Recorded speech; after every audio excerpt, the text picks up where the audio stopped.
ассалому алайкум тамошобинони иззатманд.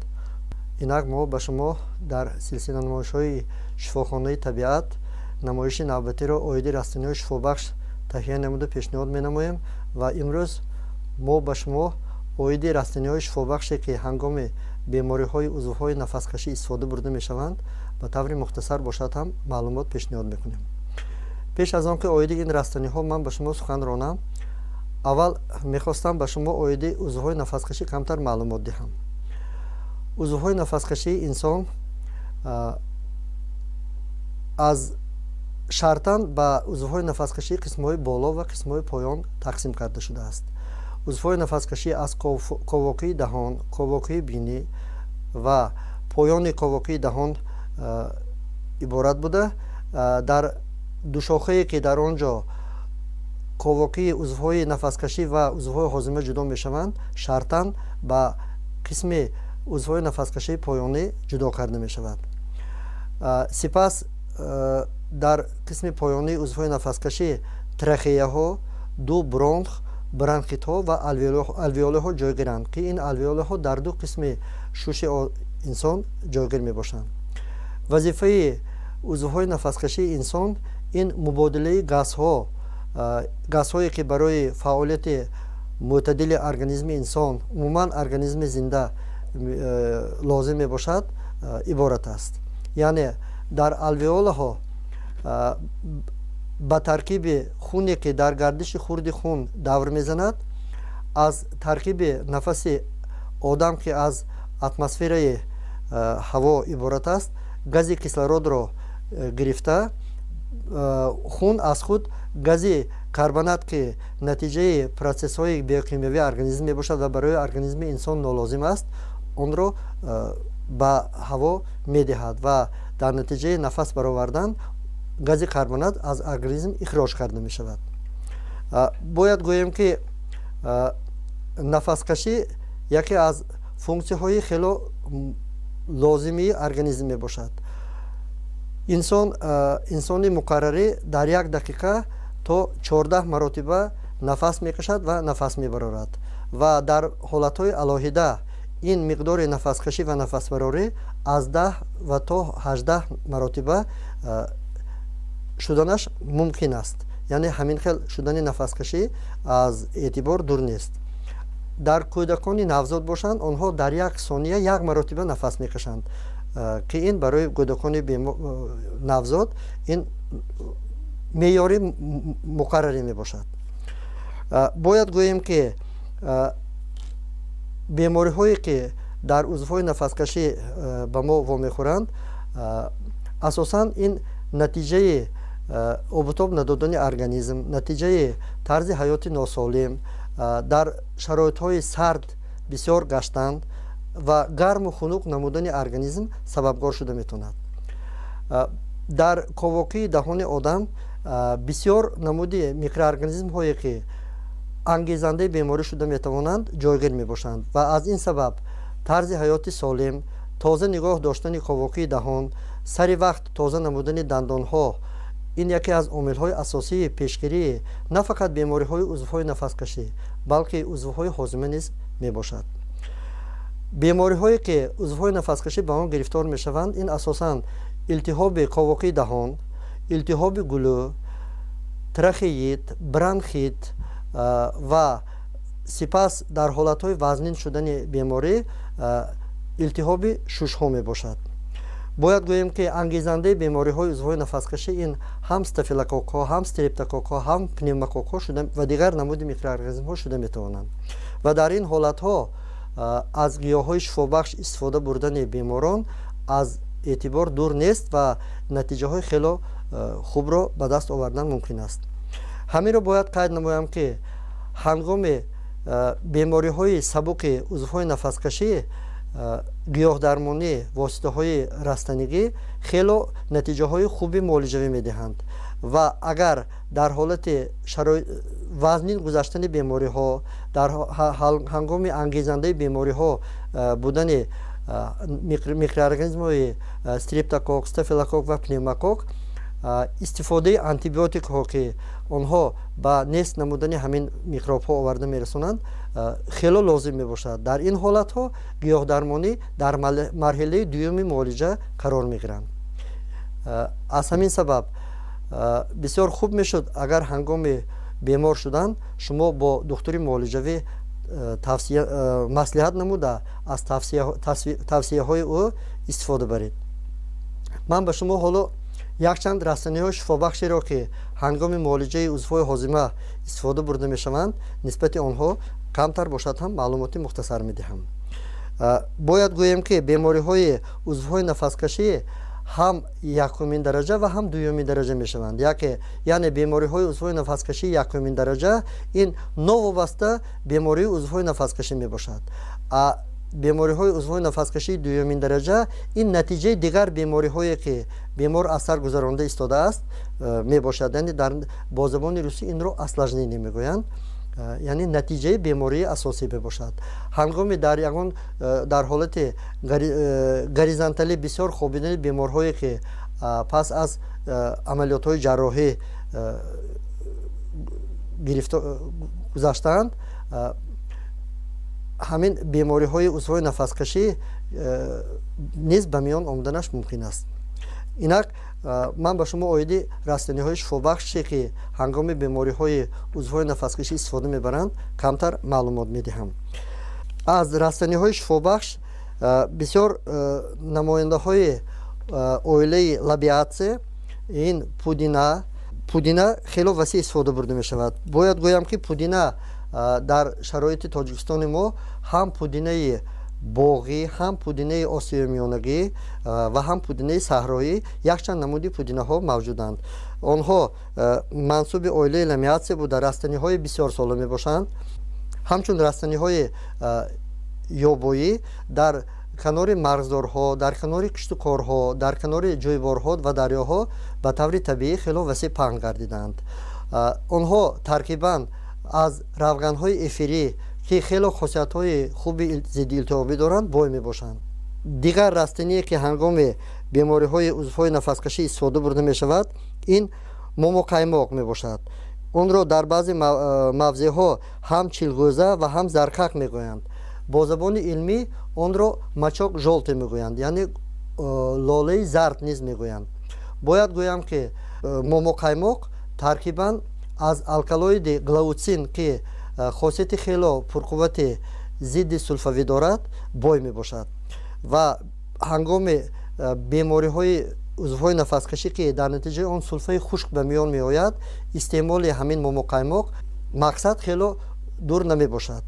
момоқаймоқ ин растание мебошад ки дар мавзеъҳои кӯҳӣ, дар минтақаҳои санглох, дар баландиҳои муайян аз сатҳи баҳр хело васеъ паҳн гардидааст. азбаски тоҷикистони мо аз кӯҳсор хело бой мебошад, бисёр ноҳияҳое ки дар минтақаи кӯҳӣ ҷойгиранд аз момоқаймоқ бой мебошанд. ин растани дусола аст. танааш хело оби бисёр дорад ва тамоми растани аз гул то решааш дар таркибашон ҳамин алкалоиди глаутсинро бо миқдори кофӣ доро мебошанд.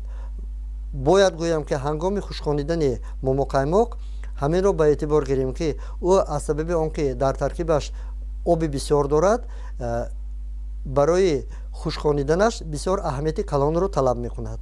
то ки он пӯсиш ба миён наояд мо онро тез якчанд маротиба дар давоми як рӯз бояд ки чапа гардон намоем. дигар растани ин растани сапали шутур мебошад. сапали шутурро бо забони русӣ матъи мачехе мегӯянд ва ба забони лотинӣ тусиляга фарфара мебошад. растани сапали шутур дар тамоми тоҷикистон хело васеъ паҳн гардидааст. сапали шутур як хусусияти хоси он дар он аст ки ба таври оилавӣ дар як минтақаҳои муайян ба таври гиленвор паҳн гардидааст ва ҳамчун доруворӣ ҳамаи қисмҳои растанӣ ҳам барг, ҳам тана, ҳам решаи он васеъ истифода бурда мешавад. дар баъзе мамлакатҳо ҳамин хел маълумотҳо низ ҳастанд ки дар таркиби сапали шутур металлҳои вазнин аз меъёре ки дар ҳамон давлатҳо қабул гардидааст бисёр мебошад. аз ҳамин сабаб истифодаи сапали шутурро бо эҳтиёткорӣ тавсия дода мешавад. растании дигар ин сесанбар мебошад. сесанбарро бо забони русӣ тимян палзучӣ мегӯянд ки ин ба пудинаи боғӣ ва пудинаи осиёмонагӣ хело алоқамандии наздик дорад. онҳо таркибан ва миқдоран ба ҳамдигар наздик мебошанд. дар таркибашон равғанҳои эфирии хело бисёр доранд ва ҳангоми бемориҳои узвҳои нафаскашӣ бисёр натиҷаҳои хуби муолиҷавӣ медиҳанд. бояд қайд намоям ки ҳангоми ҷамъоварии растаниҳое ки дар таркибашон ба монанди сесанбар ба монанди пудина аз равғаниҳои эфирӣ бисёр бой мебошанд, мо ҳаминро ба назар гирем ки вақти ҷамъоварии онҳо пагоҳӣ то соатҳои 10-11 то гарм шудани ҳаво мебошад. чунки ҳангоми ҳавои гарм агар мо ин растаниҳоро ҷамъоварӣ намоем, пас талафоти равғанҳои эфирӣ ки хосияти хело баланди бухоршавӣ доранд аз эҳтимол дур нест. аз ҳамин сабаб ба ҳамин маслиҳате ки ман ба шумо гуфтам аҳамияти хело нағз диҳед. растании дигар ин забони говак мебошад. забони говак бо забони русӣ дивисил високӣ мебошад ва бо забони лотинӣ инуле ҳелениум мебошад. растании 2 сола мебошад. баландиаш хело баланд то 1.5-2 метр мешавад. дар баъзе минтақаҳо кишт карда мешавад. таркибан ӯ дар таркиби худ то дар таркиби реша ва бехмеваи ин растанӣ то 40% пайвастагии инулин мавҷуд дорад ки инулин хело хосияти хуби балғамронӣ дорад ва ҳангоми сулфаи балғамдор хело натиҷаҳои нағз медиҳад. аз сабаби он ки решаи онро мо истифода мебарем, мо ба ҳамин бояд аҳамият диҳем ки ҳангоми хушконидан онро дар ҷои сояи шамолгузар хушк намуда, решаи онро бояд бо миқдори муайян реза намоем, то ки ҳамин пайвастагиҳои доруворие ки дар таркиби он мавҷуд аст мо ба миқдори кофӣ дастрас намуда тавонем. растании дигар ин ширинбия мебошад. бояд гӯем ки тоҷикистони мо аз ширинбия хело бой мебошад. алалхусус дар ноҳияҳои ҷанубӣ, дар ноҳияи Панҷ, дар соҳилҳои дарёи Панҷ мавзеъҳои хеле калони сабзиши табиии ширинбия ҷой доранд. ширинбия растании аз таркиби химиявиаш хело бой мебошад. дар таркибаш бо миқдори бисёр сапанинҳо дорад. ба ғайр аз сапанинҳо дар таркиби ширинбия мувофиқи ташхисҳои биохимиявӣ муайян гардидааст ки дар таркиби он асоси молекулавии ҳормонҳое ки аз тарафи ғадудҳои болои гурдаҳо кортикостероидҳо ихроҷ карда мешаванд, дар таркиби ҳамин ширинбия хело бисёр мебошад. аз ҳамин сабаб истеъмоли дурударози ширинбия барои одамоне ки ба бемории диққи нафас гирифтор буда дар давоми бемориашон аз дорувориҳои ҳормонӣ ба монанди преднизолон ба таври тӯлонӣ истифода бурдаанд ва фаъолияти ғадудҳои болои гурдаи онҳо хело паст гардидааст, бисёр нағз тавсия дода мешавад. ҳолатҳое ҳастанд ки истеъмоли дурударози ширинбия дар чунин беморон ба барқарор гардидани фаъолияти ғадудҳои болои гурдаҳо оварда мерасонад. ман дар намояшҳои гузашта гуфта гузашта будам ки ҳангоми ҷамъоварии растаниҳои шифобахш бояд мо бо мутахассисон маслиҳат намоем, чунки солҳои охир аз нуқтаи назари иқтисодӣ ҳамин хел ҳолатҳо ҳастанд ки мавзеъҳое ки дар он ҷойҳо ширинбия ба таври табиӣ мерӯяд, ба таври пурра онҳоро ҷамъоварӣ намуданд. ҳолон ки барои барқарор намудани мавзеи сабзиши ин растанӣ солҳои сол лозим аст. аз ҳамин сабаб аз ҳамаи онҳое ки ба ҷамъоварии растаниҳои шифобахш машғуланд бисёр хоҳиш дорам ки ҳамин нуқтаи назарро ба эътибор гиранд ва ҳангоми ҷамъоварӣ барои нигоҳ доштани ин растаниҳо барои солҳои оянда ва барои наслҳои оянда низ аҳамияти калон диҳанд. дигар растание ки ба ҳамин ширинбия хело наздик мебошад ва онро дар тамоми Тоҷикистон васеъ истифода мебаранд, ин растании бех мебошад. бехро бо забони русӣ аллахрӯза мегӯянд. аллахрӯза метиолчатая. алахруза ин растане мебошад ки дар таркибаш бо миқдори хеле бисёр сапанинҳо дорад ва решааш маззаи ширин дорад. тарихан дар моҳҳои рамазон мо медонем ки яке аз шириниҳое ки ҳангоми моҳи рамазон ба мо пешниҳод менамоянд ин нишалло мебошад.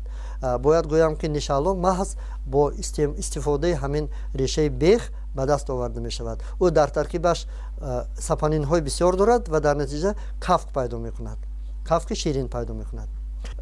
ҳангоми муолиҷаи бемориҳои узвҳои нафаскашӣ дигар растаниҳо низ ба миқдори муайян истифода бурда мешаванд. ин растаниҳо ба монанди первоцвет весенний, фиалка трёхцветная, сасна, марвак ё марварак, ин растаниҳо низ дар чунин ҳолатҳо васеъ истифода бурда шуда метавонанд. ман ба шумо имрӯз ҳамчун як тавсия ду се намуди омехтаи растаниҳоро пешниҳод намудане ки ҳангоми бемориҳои узвҳои нафаскашӣ ки натиҷаи нодурусти он барои мо ин сулфа мебошад, барои бартараф намудани ин ҳолат ман ду се омехтаҳоро пешниҳод мекунам. агар лозим донед шумо метавонед инро навишта гиред. сулфа чӣ хеле ки мо гуфтем ду намуд мешавад: сулфаи хушк ё сулфаи акоси мегӯянд, лаиши кашел ва сулфаи тар. ҳаминро бояд гӯям ки организми одамизод хосияти муколитикиро доро мебошад. яъне ҳар кас, ҳар як шахс ҳангоми бемор шудан ба сулфа гирифтор мешаванд. лекин сулфа чӣ хеле ки гуфтем ду намуд мешавад: сулфаи хушк ва сулфаи тар. ҳангоми паст шудани хосияти муколитикӣ балгаме ки дар ҳамаи одамизод, дар ҳамаи шахсон пайдо мешавад, ӯ ихроҷ карда мешавад. вале ҳангоми бемории узвҳои нафаскашӣ ҳамин хосияти муколитикӣ аз сабаби он ки суст мегардад, балгам дар трахея ва бронхо боқӣ монда камтар беоб гардида ба таври ширеш роҳҳои лоопардаҳои трахея ва бронхо мечаспад. дар натиҷа ба манбаи халохат пайдо мешавад ва маркази сулфа доимо маълумот мегирад ки мо бояд ин балгамро ихроҷ намоем ва барои бартараф намудани чунин ҳолат аз воситаҳои муколитикӣ васеъ истифода мебарам. ҳангоми сулфаи хушк ман ба шумо аз омехтаи зеҳниро тавсия медиҳам.